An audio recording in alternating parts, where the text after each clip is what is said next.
Hello everyone, welcome in English class. So today we will start our topic voice. What do you mean by the word voice? So let me start it with an example. So you can look here. For example, if I write here Columbus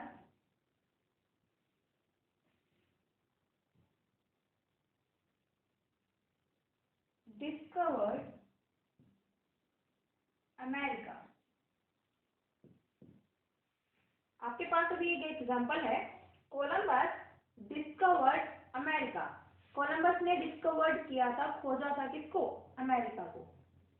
so in the most of the cases have you read that the subject is the doer of the sentence. कि जो subject होता है वो doer होता है sentence के अंदर, and the object is the receiver of the sentence.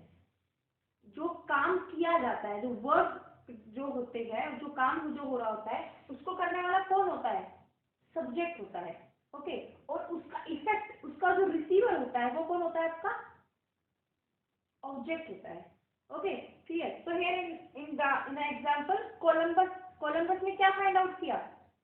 Columbus ने फाइंड आउट किया. देखो सब्जेक्ट कौन हुआ यहाँ पे? कोलंबस. ओके, ये सब्जेक्ट है, डूअर है, इसने काम किया, डूअर. ओके, क्या काम किया? डिस्कवर किया. Okay, it is the work here. इसने काम क्या किया? So work. ओके, क्या डिस्कवर किया उसने? अमेरिका को डिस्कवर किया. तो ये आपका ऑब्जेक्ट हो गया. ओके, बेसिकली हम क्या पढ़ते आए हैं कि the doer of the sentence is the subject and the receiver of the sentence is the object. जो डूअर है, काम करने वाला है, वो आपका सब्जेक्ट है. जो काम किया गया है, जो डूइंग वर्ड है, जिससे काम का होना पता चलता है, टेंस का पता चलता है, वो आपका वर्ब है.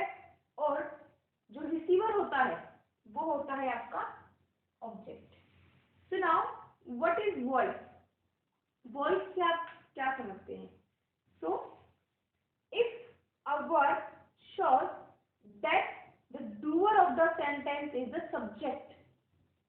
अगर सेंटेंस के अंदर ये पता चल रहा है कि जो वर्ब है उसको काम करने वाला कौन है? सब्जेक्ट है. दैट मीन्स आपका सेंटेंस एक्टिव फॉर्म में है.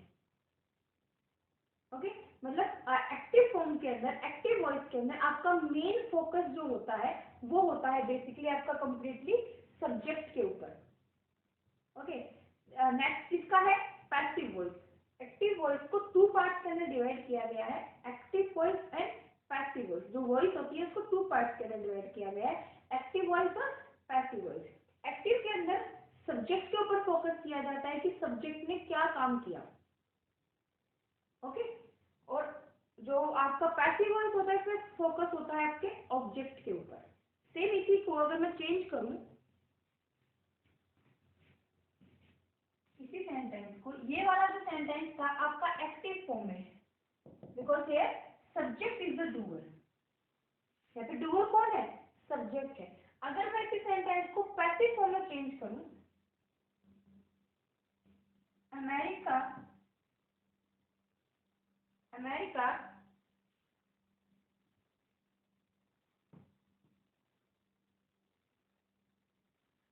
अमेरिका was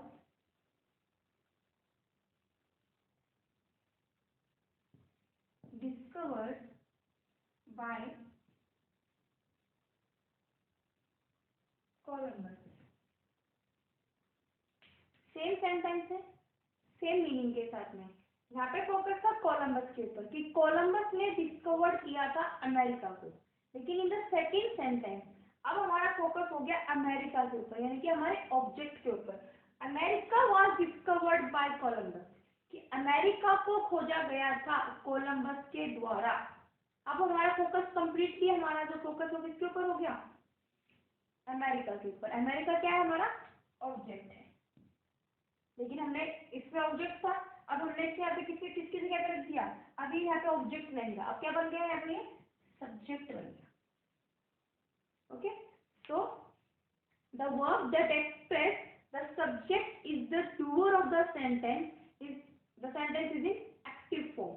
अगर आपको सब्जेक्ट से पता चलता है कि जो सब्जेक्ट है वो डूअर है, वर्ब का जो डूअर है वो सब्जेक्ट है, दैट मीन्स आपका जो सेंटेंस है वो आपका एक्टिव फॉर्म में है, जैसा कि आपका फर्स्ट वाला एग्जांपल है।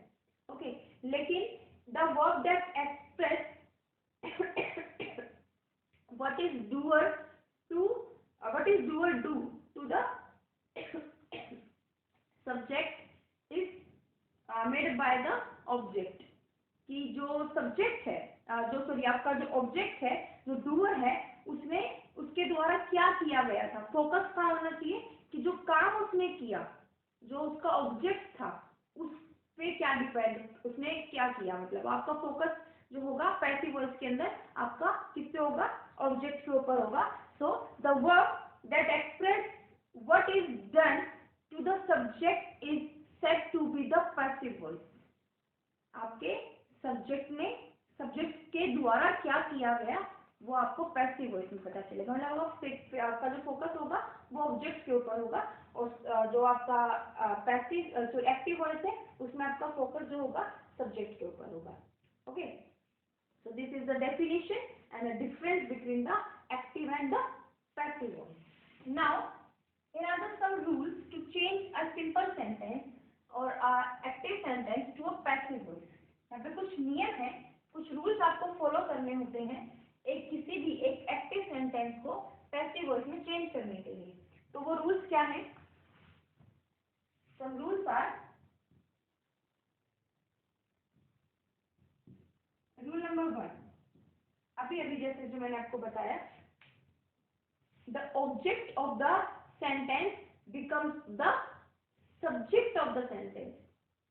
When you change a active sentence to passive sentence, so the object of the sentence becomes a subject of the sentence, passive sentence।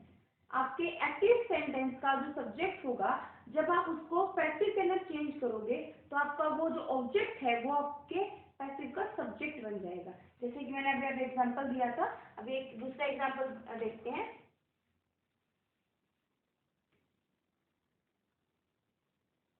The boy found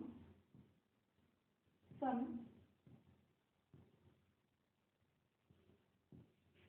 precious stones। Here the boy found, doer कौन है यहाँ पे? The boy, लड़के ने ढूंढा, मिला उसको, found आपका काम हो गया, क्या ढूंढा? सम प्रीशियस स्टोन, ये आपका ऑब्जेक्ट हो गया, ये आपकी वर्ब हो गई और ये आपका सब्जेक्ट हो गया। यानी कि डूअर कौन है यहाँ पे? सब्जेक्ट है, दैट मीन्स आपका सेंटेंस एक्टिव फॉर्म में है। Okay, now the first rule कि जब आप किसी भी एक्टिव सेंटेंस को पैसिव के अंदर चेंज करोगे तो जो उसका ऑब्जेक्ट होगा वो क्या हो जाएगा? सब्जेक्ट बन जाएगा। तो जब हम इसी सेंटेंस को किस में चेंज करेंगे? पैसिव में चेंज करेंगे। तो कैसे होगा? हमारा ऑब्जेक्ट क्या है? सम प्रीशियस स्टोन। हम पूरे ऑब्जेक्ट को उठा के क्या बना देंगे? सब्जेक्ट बना देंगे। सो सम precious stones were found by the boy। तो हमने यहाँ पे क्या किया? हमारे सब्जेक्ट जो था उसको हमने प्रीपोजिशन बाय का यूज किया और हमने उसको क्या बना दिया? ऑब्जेक्ट बना दिया। सब्जेक्ट को क्या बना दिया? ऑब्जेक्ट बना दिया। और हमारे एक्टिव का जो ऑब्जेक्ट था उसको हमने क्या बना दिया? हमारे पैसिव का सब्जेक्ट बना दिया। तो सबसे पहला रूल क्या है? The object of the active sentence becomes the subject of the passive sentence. किसी भी एक्टिव सेंटेंस का जो ऑब्जेक्ट होगा वो आपके पैसिव सेंटेंस का सब्जेक्ट हो जाएगा। आपस में इंटरचेंज हो जाएंगे सब्जेक्ट ऑब्जेक्ट के साथ में। जो सब्जेक्ट होगा वो ऑब्जेक्ट में चेंज हो जाएगा, जो ऑब्जेक्ट होगा वो सब्जेक्ट के अंदर चेंज हो जाएगा। That is the first rule. ये आपका फर्स्ट रूल हो गया कि आपको सब्जेक्ट को ऑब्जेक्ट बनाना है और ऑब्जेक्ट को सब्जेक्ट बनाना है।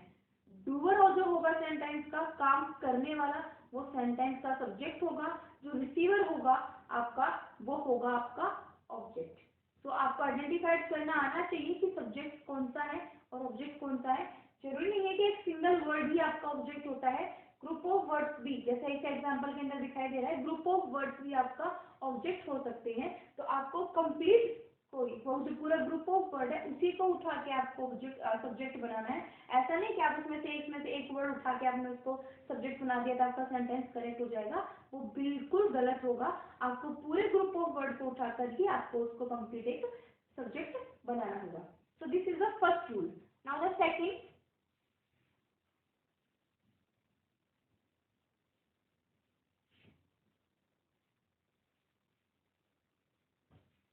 second is place preposition by before the object of the passive sentence। Second rule है आपका कि आपको अभी जैसे सेंटेंस के अंदर मैंने आपको दिखाया भी था कि आपको जो आपने जब एक्टिव का जो सब्जेक्ट था उसको जब ऑब्जेक्ट में चेंज किया तो उससे पहले आपने लगाया था प्रेपोजिशन बाय। तो ये कंपलसरी है कि आपको प्रेपोजिशन बाय का यूज करना है आपके ऑब्जेक्ट से पहले, यानी कि आपके प्रेपोजिशन को यूज करना है आपको पैसिव के ऑब्जेक्ट से पहले। Okay, for example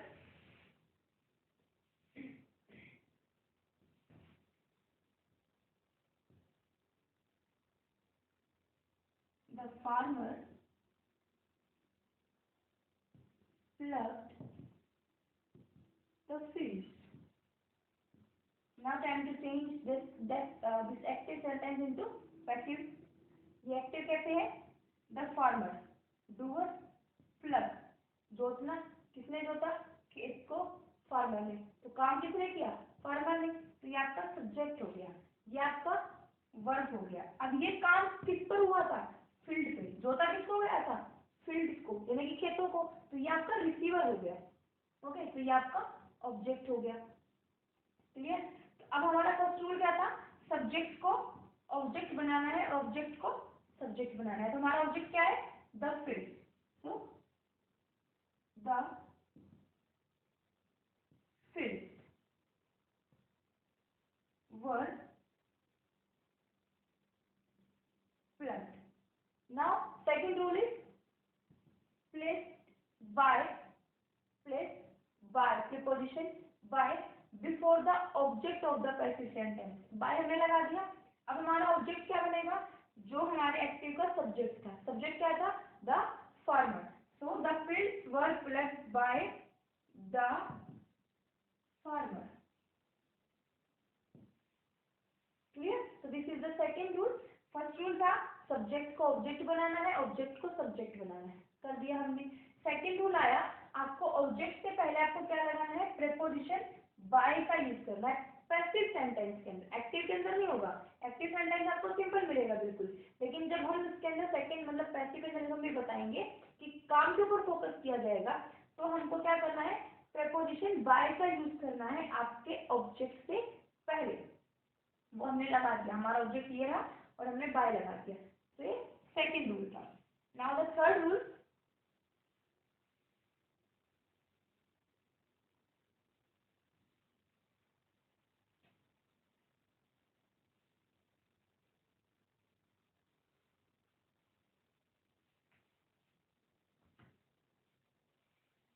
the number of the person or the number of the verb change according to the number of the subject।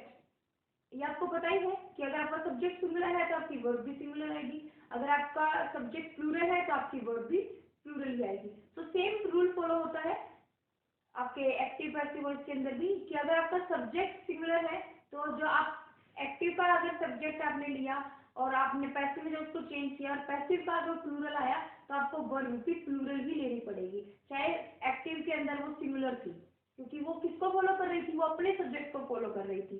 तो सब्जेक्ट के अकॉर्डिंग ही आपको वर्ब का यूज करना है। ओके, तो एग्जाम्पल इज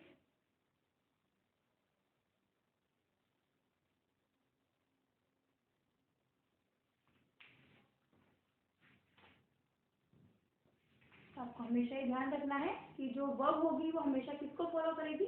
सब्जेक्ट को फॉलो करेगी। For example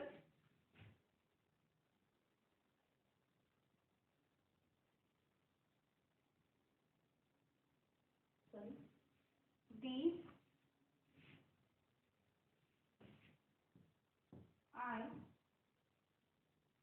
bought this bag, मैंने खरीदा. So here I is the subject, doer of the sentence. What खरीदा मैंने, verb, and this bag is the object, receiver of the sentence.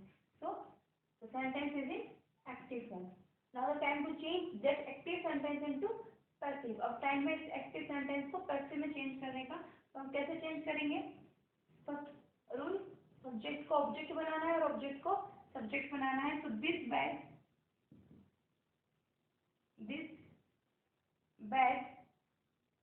here verb, this bag was bought by me. अब देखो यहाँ पे आई था, bot था, this bag है, तो हमने वर्ब कैसे ली है? सिंगुलर वर्ब ली है. आपकी जो वर्ब हमें किसको फॉलो करती होनी चाहिए? आपके सब्जेक्ट को फॉलो करती होनी चाहिए.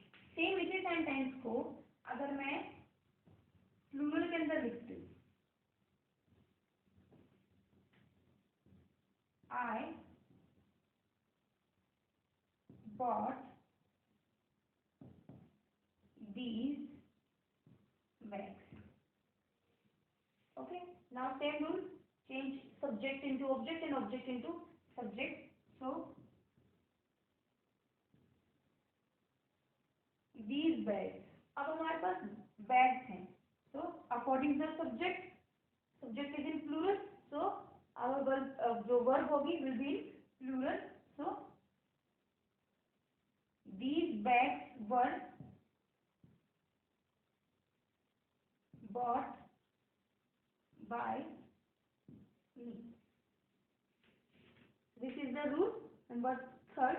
फर्स्ट मैंने आपको बताया सब्जेक्ट को ऑब्जेक्ट बनाना है, ऑब्जेक्ट को सब्जेक्ट बनाना है. सेकंड मैंने आपको बताया कि प्रेपोजिशन बाय का यूज करना है आपको ऑब्जेक्ट से पहले पैसिव वॉइस के अंदर. थर्ड आता है आपका कि आपकी जो वर्ब होगी वो हमेशा किसको फॉलो करती होनी चाहिए? सब्जेक्ट को. If your subject is in plural then your verb will be in plural, but if your subject is in singular then your verb also will be in singular. आपका अगर सब्जेक्ट प्लूरल है तो आपकी verb भी plural होगी, अगर आपका subject singular है तो आपकी वर्ब भी सिंगुलर होगी. कोई मैटर नहीं रखता कि आपका एक्टिव में अगर आपकी वर्ब सिंगुलर थी तो पैसिव में प्लूरल नहीं होगी. नहीं, वो सिर्फ किसको फॉलो करेगी? आपके सब्जेक्ट को फॉलो करेगी. सब्जेक्ट के अकॉर्डिंग आपको उस वर्ब को यूज करना होगा. Okay, so now the next rule. First आपने कर लिया सब्जेक्ट को ऑब्जेक्ट बनाना, ऑब्जेक्ट को सब्जेक्ट. सेकंड आपका हो गया कि आपको बाय का यूज करना होता है. थर्ड आपका हो गया कि जो आपकी वर्ब होगी, हेल्पिंग वर्ब जो आएगी वो किसके अकॉर्डिंग आएगी? आपके सब्जेक्ट के अकॉर्डिंग आएगी. सिंगुलर होगा तो सिंगुलर, प्लूरल होगा तो plural. Now the next is main verb.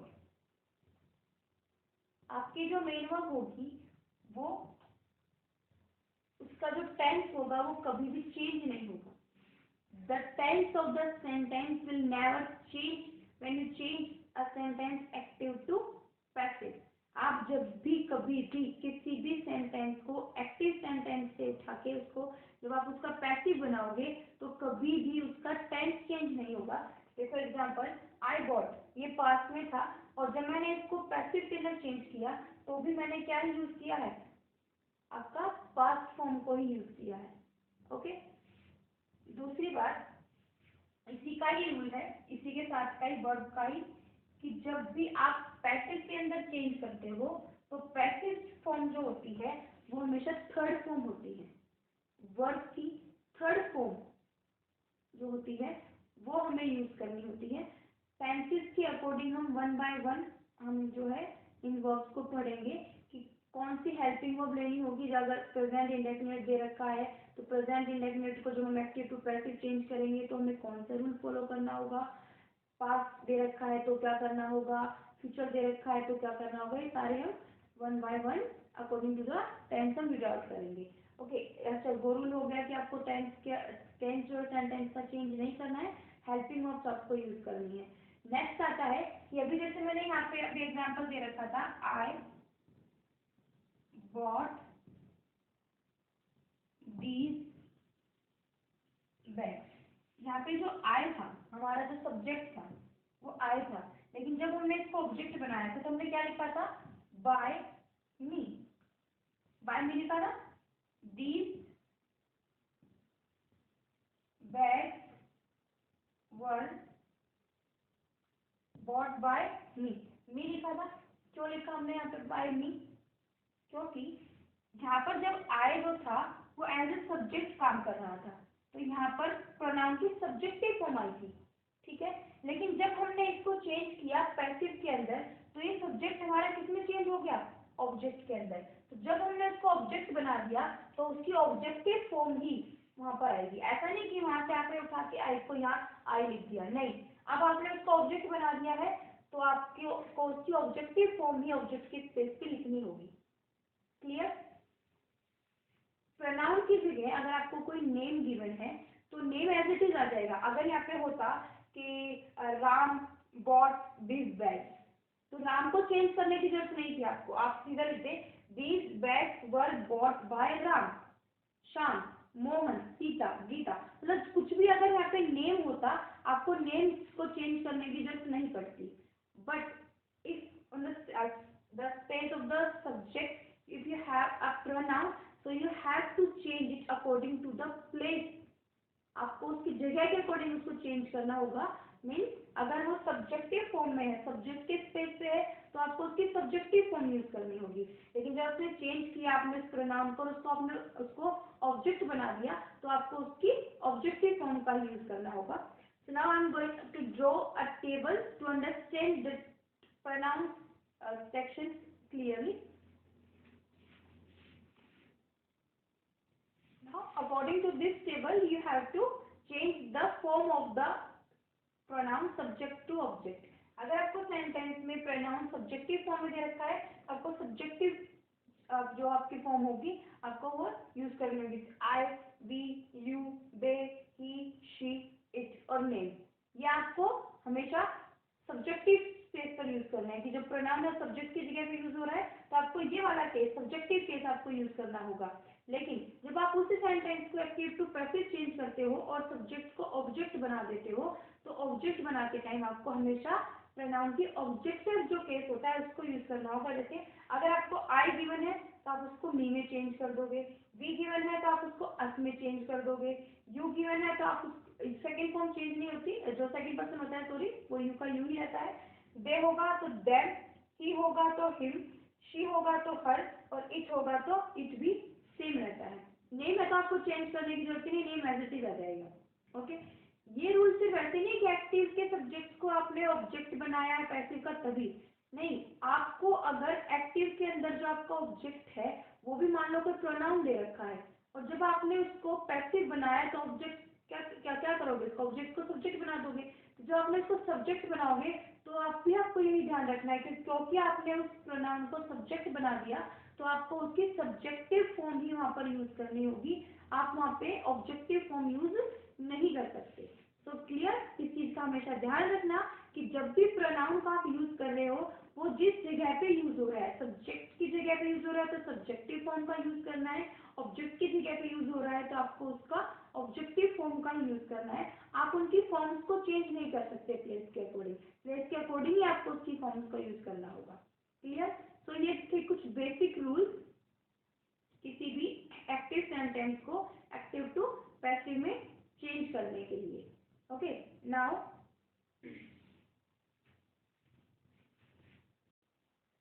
the next rule is, if in a sentence a preposition is already given in the sentence, in the active sentence, so that preposition is retained in the passive also।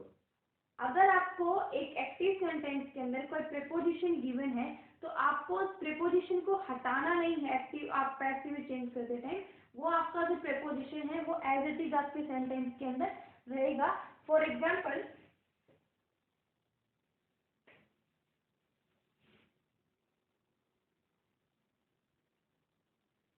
the woman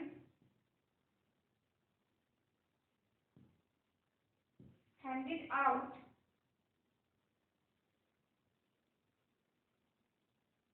pamphlets to the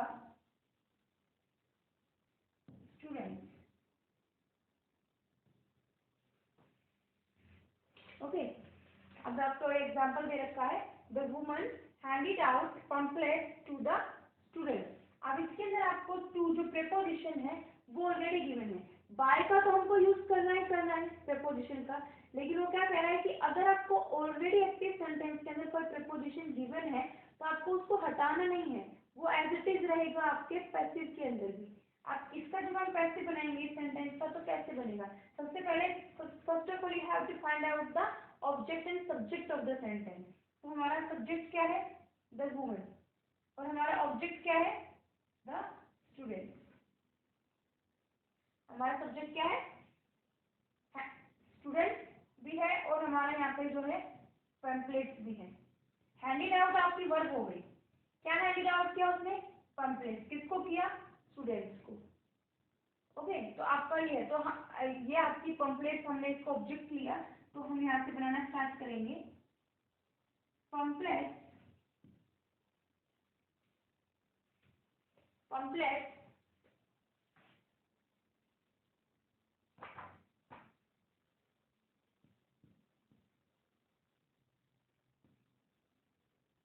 pamphlets word को लिया, क्योंकि आपका जो subject था वो किसमें था? Plural form में था। तो पैम्पलेट्स वर्ड handed out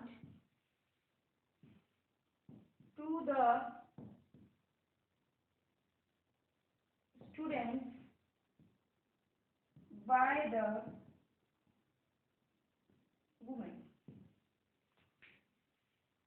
क्या किया हमने? एज इट इज रखा है आपके प्रेपोजिशन को, हमने प्रेपोजिशन को चेंज नहीं किया है।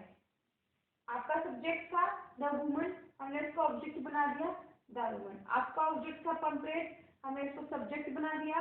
अकॉर्डिंग टू द सब्जेक्ट आपने अपनी हेल्पिंग वर्ब यूज कर ली। हमने अपने जो टेंस था, मेन वर्ब का जो टेंस था उसको चेंज नहीं किया।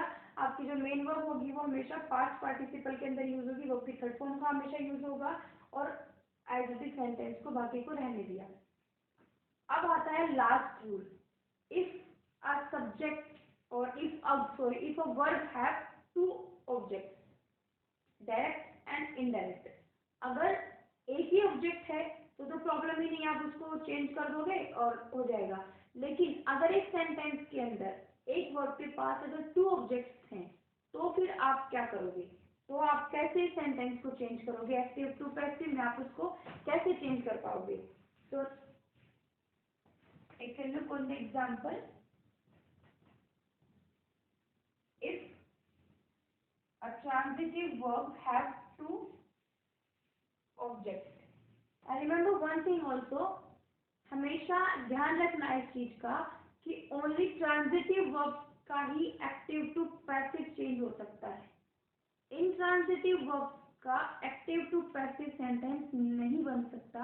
Reason is because intransitive verb doesn't have any object, क्योंकि इंट्रांजिटिव वर्ब्स के पास कोई भी ऑब्जेक्ट नहीं होता, और एक एक्टिव सेंटेंस को पैसिव में चेंज करने के लिए कंपल्सरी है कि एक ऑब्जेक्ट होना चाहिए, क्योंकि आप उसको पैसिव का सब्जेक्ट बनाओगे। ओके, सो हमेशा केवल और केवल ट्रांजिटिव वर्ब का ही पैसिव बनता है, इंट्रांजिटिव वर्ब का पैसिव नहीं बनता। तो first of all, what is transitive और intransitive verb? Transitive verb that needs an object to complete their sense, एक ऐसी वर्ब जिन्हें अपना सेंस कंप्लीट करने के लिए किसकी जरूरत होती है? एक ऑब्जेक्ट की जरूरत होती है। बिना ऑब्जेक्ट के उनका सेंस जो है कंप्लीट नहीं होता, उन्हें हम बोलते हैं intransitive verb, sorry transitive verb. और इनट्रांजिटिव वर्ब कौन सी होती है? जिन्हें अपना सेंस कंप्लीट करने के लिए किसी भी ऑब्जेक्ट की रिक्वायरमेंट नहीं होती, वो होती है आपकी intransitive verbs. For example, the boy kicks the football. He drills. He drills. Birds fly. Here you have three sentences. In the first sentence, the boy kicks the football. if you remove the football, the sense is incomplete in the first sentence. अगर आप sentence के अंदर से the football को हटा दोगे, remove कर दोगे, तो सेंटेंस का सेंस इनकम्प्लीट हो जाएगा. द बॉय किक्स, किसको किक किया? क्वेश्चन रेज होगा आपके माइंड के अंदर कि किसको किक किया. सेंस तभी कंप्लीट होगा जब आप फुटबॉल लिखोगे कि उसने फुटबॉल को किक किया. ओके, तो ये आपकी ट्रांजिटिव वर्ब है. किक आपकी ट्रांजिटिव वर्ब है. Now in the second sentence, he dreams, वो सपने ले रहा है. अब आपके मन में कोई क्वेश्चन पुटअप नहीं हो रहा. सपना सपना होता है, क्लियर बात है. इस ड्रीम्स को आपके किसी भी ऑब्जेक्ट की जरूरत नहीं पड़ी, इसका सेंस खुद में कंप्लीट है. तो ये है आपकी intransitive verb. Okay, now the third one, birds fly, पक्षी उड़ते हैं. आपके माइंड में कोई क्वेश्चन पुटअप नहीं होगा, कैसे उड़ते हैं, कहाँ उड़ते हैं. हमें मतलब इसका सेंस खुद का कंप्लीट है. अपना सेंस कंप्लीट करने के लिए इसको किसी की भी ऑब्जेक्ट की रिक्वायरमेंट नहीं है. तो यहाँ पे जो फ्लाई है वो है आपका इंट्रांजिटिव वर्ब. क्लियर? तो यहाँ हमेशा ध्यान रखना कि जो आपका active to passive sentence, passive sentence हमेशा केवल और केवल आपके ट्रांजिटिव वर्ब का बनेगा, इंट्रांजिटिव वर्ब का नहीं बनेगा. Reason is intransitive verb doesn't have any object, and to change a sentence passive to active, sorry, active to passive, we have to need a object. हमें किसकी जरूरत होती है? कंपल्सरी होता है, वी मस्ट हैव ऑब्जेक्ट. कि हमें जब किसी भी एक्टिव सेंटेंस को पैसिव में चेंज करना होता है तो हमें जो ऑब्जेक्ट होता है उसको कंपल्सरी होता है. लेकिन क्योंकि इंट्रांजिटिव वर्ब के पास कोई भी ऑब्जेक्ट नहीं होता, इसलिए इंट्रांजिटिव वर्ब का पैसिव नहीं बनता. केवल और केवल ट्रांजिटिव वर्ब का ही पैसिव बनता है. Now the last rule, if your transitive verb have two objects, one is direct and one is indirect, so how can you change a sentence, and which object will you take to change the sentence into passive? अगर आपके verb के पास, आपकी transitive verb के पास दो object है, एक active एक direct है और एक इनडायरेक्ट है, और उसमें से आप कौन सा जो ऑब्जेक्ट है वो लोगे और किस तरीके से आप उस सेंटेंस का जो पैसिव है वो बनाओगे? कैसे बनाओगे? दोनों में से you take either one object from them. आपको दोनों में से कोई भी एक ऑब्जेक्ट आपको लेना है, दूसरे ऑब्जेक्ट को ऑब्जेक्ट ही रहने देना है. आपने एक एक्टिव सेंटेंस के अंदर से एक ऑब्जेक्ट को उठाया और सब्जेक्ट बना दिया. ओके, अब दूसरा ऑब्जेक्ट बचा, दूसरे ऑब्जेक्ट को ऑब्जेक्ट ही रहने देना है सेंटेंस के अंदर, उसे हटाना नहीं है सेंटेंस में से. सेंटेंस में एज इट इज रहने देना है. बस उसमें से एक आपको जो भी सुटेबल लगे आप उसमें से एक को उठा के आप सब्जेक्ट बना सकते हो और दूसरा जो है ऑब्जेक्ट ही रहेगा.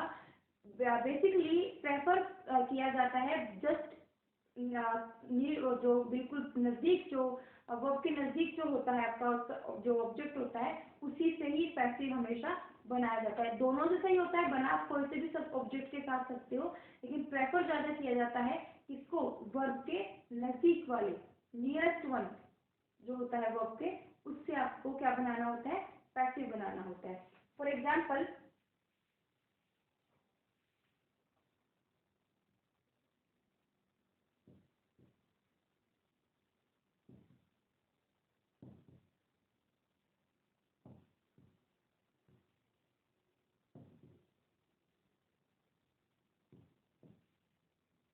Asim kept the jar on the table. Asim, yes, Asim is the doer. Kept आपकी वर्ब हो गई. The jar आपका वर्ब ऑब्जेक्ट है, और कहाँ रखा है ये भी आपका ऑब्जेक्ट है. तो अब यहाँ पर क्या हो गई? आपके पास दो ऑब्जेक्ट हो गए, द जार और द टेबल. ओके, अब आपको दोनों में से एक से क्या बनाना है? आपको पैसिव बनाना है. ठीक है, अभी जैसे मैंने आपको बताया कि जो वर्ब होती है, वर्ब का जो नियरेस्ट वन जो आपका ऑब्जेक्ट होगा, आपको प्रेफर करना है कि आप उससे बनाओगे अपने पैसिव को. तो आपका पैसिव बनेगा द जार